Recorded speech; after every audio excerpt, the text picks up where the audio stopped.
Police! Police search warrant! Police search warrant! Police search warrant! Police search warrant! In the sweltering early months of 2025, a strange anomaly began to flicker across the radar of financial crimes detectives in New South Wales. It started quietly, a blip in the data, a subtle irregularity in the usually chaotic rhythm of vehicle thefts across Sydney. But to the trained eye, this was no ordinary spike in joyrides or chop shop acquisitions. It was a pattern, cold and calculated, that would soon pull back the curtain on a terrifying evolution in Australian organised crime. What investigators were staring at was not just theft, it was the logistical backbone of a new kind of war. They were uncovering a marketplace where murder contracts are traded with the casual ease of gig economy jobs, and where the line between a teenager and a contract killer had blurred into non-existence. The investigation initially focused on what looked like high-end car thefts. However, these vehicles were not disappearing into shipping containers bound for overseas buyers, nor were they being stripped for parts in back-alley garages. Instead, they kept resurfacing at crime scenes throughout Sydney's southwest, like ghosts haunting the city's violent underbelly. Police soon coined a grim moniker for these machines: kill cars. These were not the getaway cars of the past, hastily hot-wired sedans discarded a few blocks away. These were mobile armories, pre-staged and weaponized with chilling foresight. When police cracked open the trunks of these seized vehicles, they found them fitted with cloned number plates, rendering them invisible to automatic license plate recognition systems. But the contents were even more disturbing. Inside lay the tools of a brutal trade: jerry cans brimming with petrol, heavy-duty sledgehammers, baseball bats, pillowcases, gloves, and rolls of gaffer tape. These were complete kidnapping kits, prepositioned across the suburbs like landmines waiting to be stepped on. By June 2025, the true scale of the threat forced the formation of Task Force Falcon. The violence between the notorious Alameddine crime network and their former associates, the KVT, had escalated into open warfare, spilling blood onto suburban streets. But as detectives peeled back the layers of this conflict, they found something entirely new, a rogue element that did not fit the traditional mold of loyal foot soldiers. They identified a syndicate calling themselves G7. This was not a sophisticated mafia family with decades of history. This was a collective of over 30 young men and teenagers, some barely out of middle school, operating as independent contractors for Sydney's Underworld. They had industrialized the logistics of violence. The kill car was not just a vehicle, it was a service package. A stolen Audi or Mercedes, parked quietly on a residential street in Oran Park or Greenacre, sitting there for days or weeks, fully loaded with fuel and weapons, waiting for a signal. When that signal came, the car was ready for immediate deployment in shootings, kidnappings, and executions. The discovery of G7 signaled the end of the old rules. The underworld had evolved, and the streets of Sydney were now the testing ground for a lethal new business model. G7 represents a seismic fracture in the bedrock of organized crime, a fundamental shift that has left veteran detectives deeply unsettled. For decades, traditional crime families in Australia operated on a code of blood, postcode loyalty, and rigid hierarchical structures. You belonged to a side, you fought for that side, and you died for that side. G7 has torched that rulebook. They possess no such allegiances, operating instead on a strictly transactional basis. They are the mercenaries of the modern underworld, working exclusively for the highest bidder. In a twist that defies the logic of traditional gang warfare, police allege that G7 has been contracted by both sides of the bloody Alameddine conflict simultaneously. To them, the war is not personal, it is simply a revenue stream. Their client list is a who is who of the criminal elite, ranging from established local syndicates to underworld kingpins who have long since fled Australian shores, orchestrating violence from safe havens overseas via encrypted apps. This is not just a gang. It is a service provider. Senior police have chillingly labeled this phenomenon AirTags for crooks. Just as you might hire a stranger to assemble furniture or deliver groceries, crime bosses are now outsourcing the logistics of murder to teenagers, who treat these contracts with the detachment of a gig economy worker. Detective Superintendent Jason Box, the commander of Task Force Falcon, describes the most alarming trait of G7 as their casual willingness to commit serious offenses without a second thought. These are not hardened career criminals who weighed the risks over decades. They are young men and teenagers, some as young as 15, who have jumped straight into the deep end of contracted violence. They are involved in every stage of the kill chain. Their services range from the initial staging of vehicles before a hit, to the execution of the crime itself, and finally, the planning of post-offense escape routes, and the destruction of evidence. The Superintendent Peter Foe, commander of the organized crime squad, characterizes these young contractors as sitting at the lower end of the criminal food chain, yet they bear a terrifying responsibility for the city's violence. Perhaps the most disturbing aspect of their operation is the total lack of connection between the perpetrator and the victim. G7 members often have no knowledge of or relationship to the people they are hired to hurt. They do not need a motive. They are willing to coordinate and facilitate resources, staging kill cars, sourcing weapons, and conducting surveillance on behalf of groups who then carry out the final act.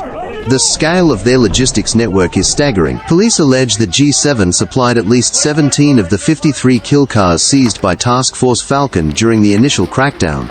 These vehicles, stolen from leafy suburbs across Sydney, were strategically positioned throughout the city, like chess pieces, ready for immediate activation. It is a supply chain of death, managed by teenagers who view murder not as a moral abyss, but as a transaction to be fulfilled, paid for in Bitcoin, and forgotten. The terrifying reality of G7's operations is not just their willingness to kill, but their utter indifference to who gets in the way. The incidents linked to the group reveal a disturbing disregard for innocent life, characterized by a spray-and-pray tactic that has turned suburban homes into war zones. In March 2025, this recklessness nearly resulted in a massacre.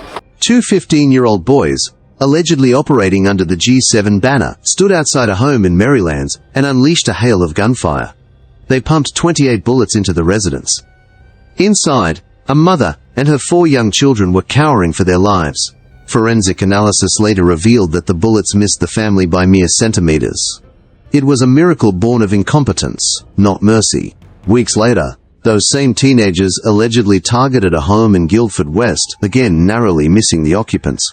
These were not isolated anomalies. They were the standard operating procedure for young contractors with no personal stake in the conflict, willing to spray homes with automatic fire, regardless of who might be sleeping inside. The police response to this escalating chaos was swift and brutal. The crackdown arrived in waves throughout 2025, culminating in a dramatic series of raids in late July and early August. The Raptor Squad, New South Wales, elite anti-gang unit, led the charge. On a Wednesday morning, officers descended on a property in Menai. Police footage captured the tense moments, officers knocking and identifying themselves before a battering ram smashed the door off its hinges, the tactical team storming in and pointedly ignoring a "please take off your shoes" sign hanging by the entrance. Inside, the veneer of suburban normalcy collapsed to reveal the tools of the trade, nearly $30,000 in cash, over a kilogram of cocaine, a single-barrel shotgun with ammunition, and 14 mobile phones used to coordinate the network. 4 hours later, the net tightened around Blah-1 Collins in Narellan. The arrest was a spectacle of overwhelming force. Footage shows his vehicle being swarmed by at least 8 officers who dragged him from the driver's seat and pinned him to the pavement, a police dog barking furiously inches from his face. Collins, just 21 years old, bore the mark of his allegiance permanently inked on his skin. The letters G and 7 were tattooed prominently on his forearms. He was charged with possessing a shortened firearm and participating in a criminal group. Simultaneously, in Blacktown, officers intercepted 21-year-old Tyrese Paraku.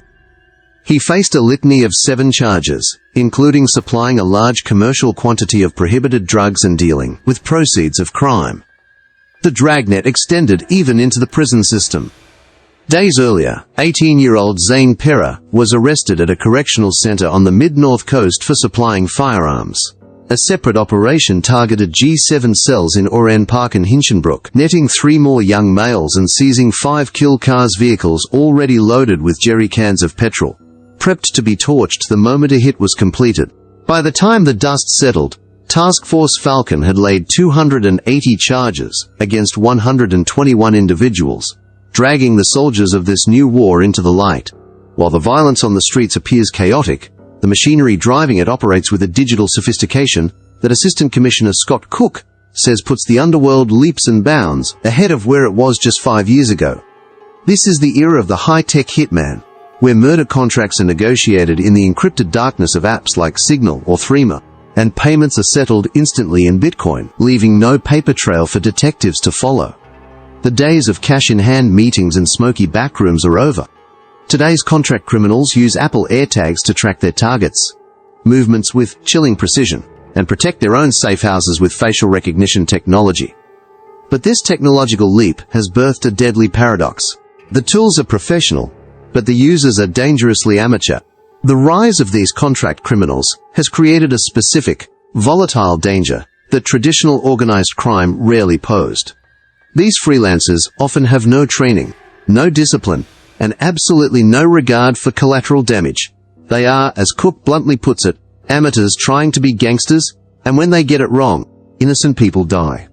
The tragic cost of this incompetence is written in the names of the victims. Sydney plumber John Versace was shot dead in May 2025, and teenager Luke Manasse was ambushed and stabbed to death in July.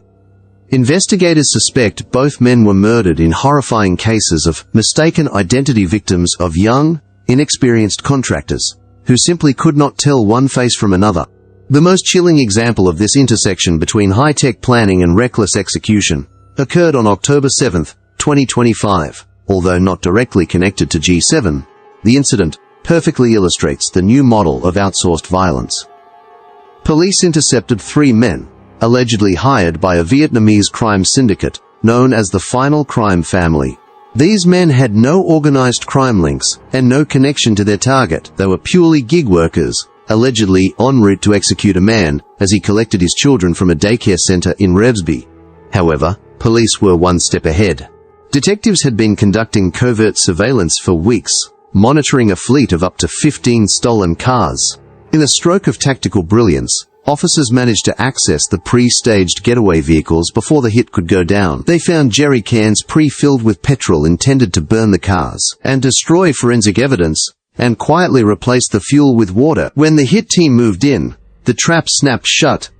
Police arrested all 3 men before a shot could be fired, charging them with attempted murder.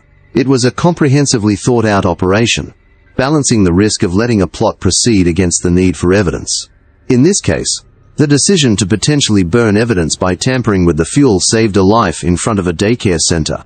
Yet, for every police success, the threat remains acute. An attempted murder in October 2025 took place on a Sydney street, with a toddler standing just meters away from the gunman. It captured the essence of the new underworld, a complete, terrifying disregard for public safety. Driven by amateurs armed with military-grade weapons and motivated by digital bounties they barely understand, Assistant Commissioner Cook identifies a single, overwhelming engine driving this new machinery of death: the astronomical volume of illicit drugs flooding into Australia. Border control agencies are currently intercepting seizures of heroin, methamphetamine, cocaine and MDMA at levels never before seen in the nation's history. The economics are simple and brutal. The profit margins on this trade are so enormous that organized crime syndicates view murder contracts not as extreme measures, but as necessary operating expenses, overhead costs in a multi-billion-dollar industry. But drugs are only half the equation. Riding alongside these shipments are significant quantities of cutting-edge firearms. Sydney's gangsters now have access to a caliber of weaponry that would have been impossible to acquire just 5 years ago. When you combine an unlimited flow of narcotics money with military-grade hardware and advanced telecommunications, the result is an underworld operating at a level of sophistication unprecedented in Australian history. However, there is a psychological element that transforms this from a crime wave into a cultural crisis: the digitization of violence. Crime, once a shadow trade conducted in the dark, is now content created for the feed. Acts of extreme violence are captured on CCTV and mobile phones, then instantly beamed across social media platforms. This creates a dual toxicity. First, it terrorizes the community, creating a fear disproportionate to the actual risk. But more dangerously, it desensitizes the youth. Young men in Sydney's southwest are growing up watching live streams of stabbings, shootings and beatings. They consume violence like entertainment. This digital diet warps their reality, convincing them that they too can be gangsters. The phenomenon has escalated rapidly from teenagers posting joyrides in stolen cars, to what police call content creation around attempted murders. The New South Wales government introduced post and boast legislation in 2024 to outlaw bragging about criminal acts online, but the culture of notoriety is harder to legislate away than the act itself. They watch the streams, they take the contracts, and they pull the trigger numb to the horror of what they are actually doing. The arrests of G7 members, and the seizure of 53 kill cars, demonstrate that the police have the capacity to smash these individual networks. Task Force Falcon's 280 charges against 121 individuals prove that the law can still bite. Yet as the dust settles on these raids, the fundamental economics remain stubbornly unchanged. The drugs continue to land on Australian shores. The firearms still find their way into shipping containers. Encrypted apps still facilitate the deals, and Bitcoin still transfers wealth instantly and anonymously. The question facing Australia is not whether police can catch the members of G7. Clearly they can. The terrifying question is whether the underlying conditions that birthed G7, the drug profits, the available weapons, the online marketplaces, and the profound desensitization of a generation can be addressed. If not, G7 is merely the prototype. As long as the market exists, another group of teenagers is waiting in the wings, ready to tattoo a new number on their arms, pick up a jerry can of petrol, and turn another stolen Mercedes into a weapon of war. Let me know what you think down below in the comments. Is this the new normal for organized crime? And as always, if you found this deep dive valuable, please consider subscribing and hitting that like button. It really helps the channel grow and allows us to keep bringing you stories from the jagged edge of the underworld. Until next time, stay safe.